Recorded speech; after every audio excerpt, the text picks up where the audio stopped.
Welcome back to Greenies, where we tell you all about magical fables we love that teach us valuable lessons about life.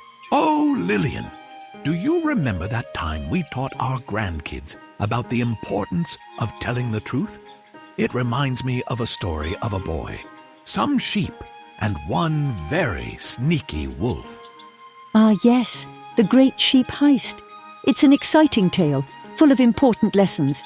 Shall we tell the story to our friends? There once was a boy, Sonny, who shepherded a herd of sheep. He lived at the top of a steep hill.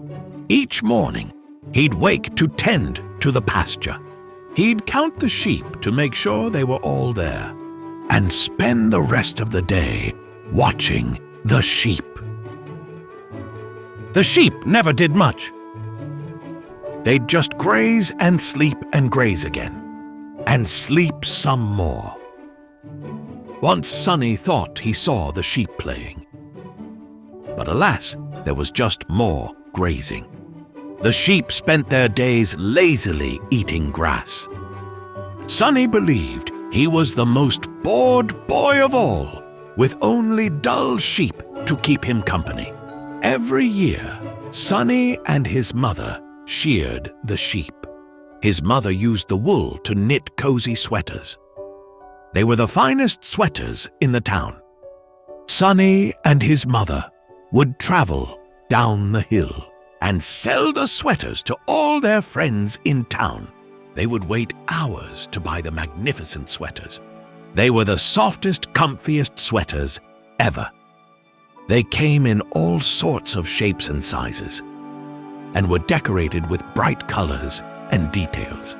Sonny and his mother would push a large wooden cart with sweaters piled high to the sky.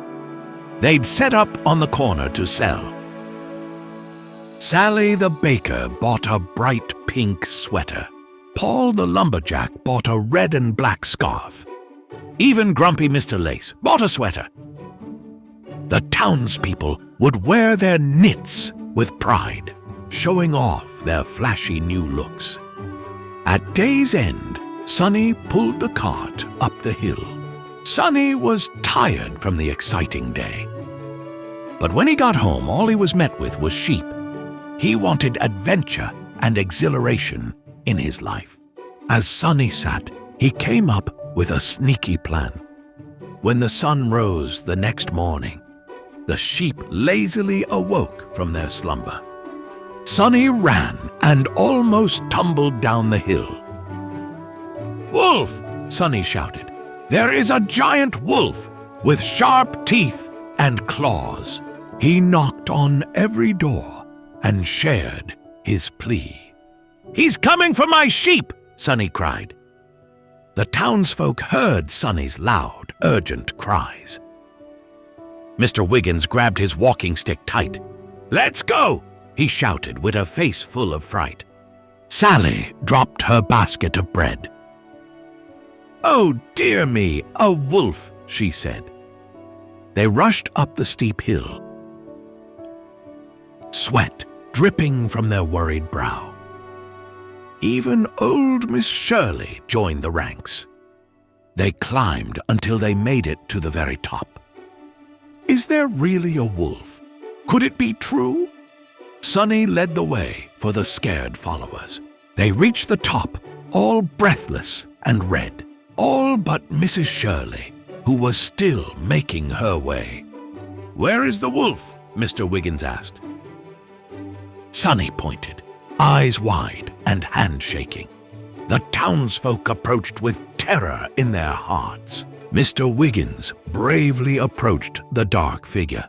With bated breath, they all waited, ready to pounce. Suddenly, Sonny burst out laughing. "You silly fools!" he snickered. Mr. Wiggins looked confused. "There is no wolf. You fell for my trick." Mr. Wiggins poked the dark object with his stick. It swayed calmly in the wind. "It's a tree," Mr. Wiggins said, annoyed. Sonny laughed and giggled with delight. Old Mrs. Shirley finally made it up the hill. "I'm here," she said triumphantly, but out of breath. "It's no use," said Sally. Sonny was lying. There was no wolf. The townsfolk turned to Sonny angrily. "You shouldn't lie and make such a fuss." The villagers went grumbling back down the hill. Sonny gleefully walked inside the house. He was happy about the day's trickery and thrills. That night, he awoke to a strange rustle outside. He jolted up in bed and looked out the window. Outside his window, an odd figure lurked. Sonny hurried outside to investigate. Amidst the sheep, Sonny saw something. A wolf. The wolf was a stylish creature with a snazzy suit. He walked with elegance, stalking the sheep.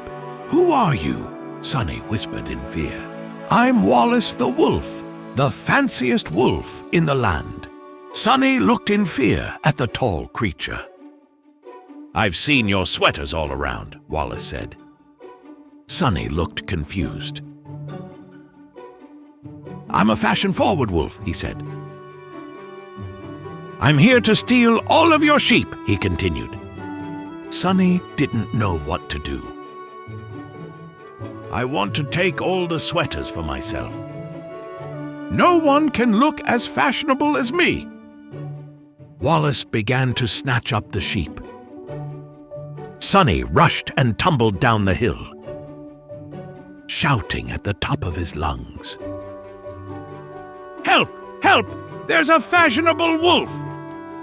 He's trying to steal my sheep!" Sonny shouted. Sonny knocked on as many doors as he could, shouting and hollering for help. Mr. Wiggins was awoken from his slumber.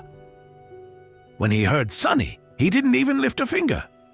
There is Sonny back with more of his old tricks. He didn't believe Sonny because he had lied before. Sonny tried to get someone to help, but still more of the same. Sonny returned back up the hill. All of his sheep were gone. The next morning, Sonny's mother saw all the sheep gone. Sonny confessed his mistake of lying and apologized. Sonny's mom thanked him for his honesty.